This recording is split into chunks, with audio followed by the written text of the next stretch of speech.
when in reality it takes more faith to believe that there's no God than it does to believe that there is a God. Please say that again. That's an incredible statement. Because it makes more sense that something created the universe. I understand from the research we've done that you've done some television interviews. This is not television. This is being recorded for our website and for the net. You stated there that you would like to prove that God exists. Can you tell us about that?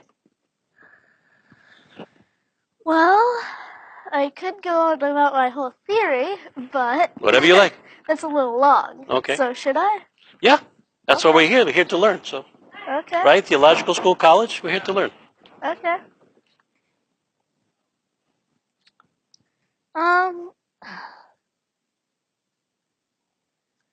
Let's start with the theory of relativity. You know Einstein, right? Yes, I haven't met him, but I know of him, yes.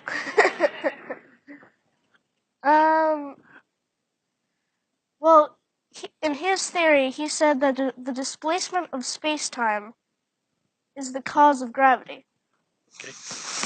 Sorry. It's okay. And if you're confused what space-time is, recently they found this new particle called the Higgs boson, and it makes up the Higgs field, which is essential. So far, I've got you. Following so far. Okay. So Einstein said that the displacement of space-time is the cause of gravity. Okay. If this is the case, then the absence of gravity, or the absence of space-time, must be pure gravity. Because of the law of flow, things will go to the point of least resistance. And if there's nothing there to resist, that's the point of least resistance. Okay. So, an absence of space-time would be pure gravity. Black holes are an absence of space-time, which is why nothing, not even light, can escape their pull. Also, if the universe is all of space-time and the entire Higgs field and all of space-time and matter, everything, then whatever's outside of the universe must be an absence of space-time. If that is the case, then the universe is not expanding into the absolute void around it. It's falling. Now, let's think back to the beginning of time. We know the universe has an age, right? 13.8 billion years. Did you know that?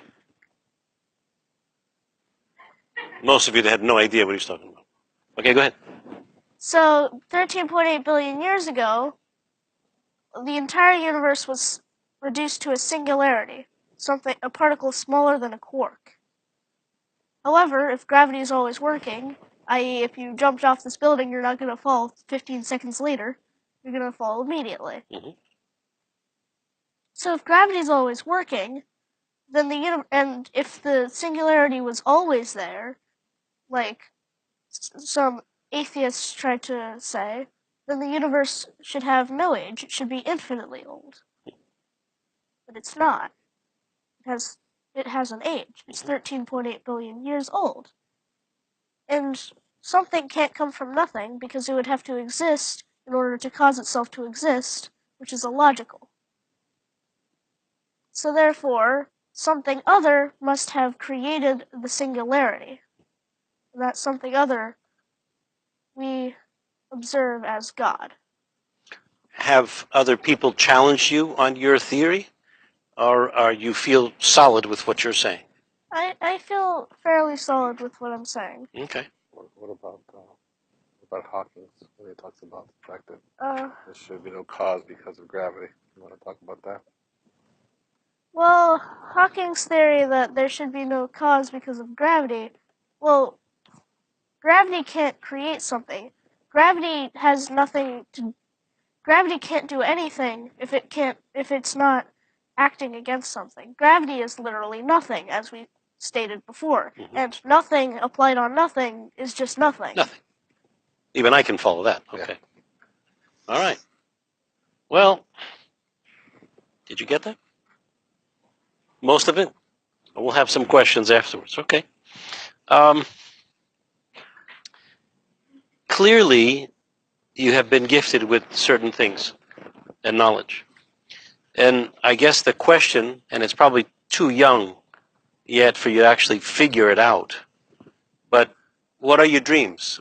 What is something that you would like to accomplish in the future? I know your parents love you and they support you and they're extremely proud of you. But aside from that, what does Vasily, what does William want? I want to be an astrophysicist. Astrophysicist. Yes. Okay. So that I can prove to the scientific world that God does exist. Okay. I think there's a follow-up question to that. You want to prove it. The question is why? Why do we need to prove it to anybody? Why do you need to prove it to the scientists? What do you think? Well, because there's these atheists that try to say that there is no God, when in reality it takes more faith to believe that there's no God than it does to believe that there is a God. Please say that again. That's an incredible statement. Because it makes more sense that something created the universe than, say, the universe created itself. That takes more faith to say the universe created itself than to say something other created the universe, because that is more logical.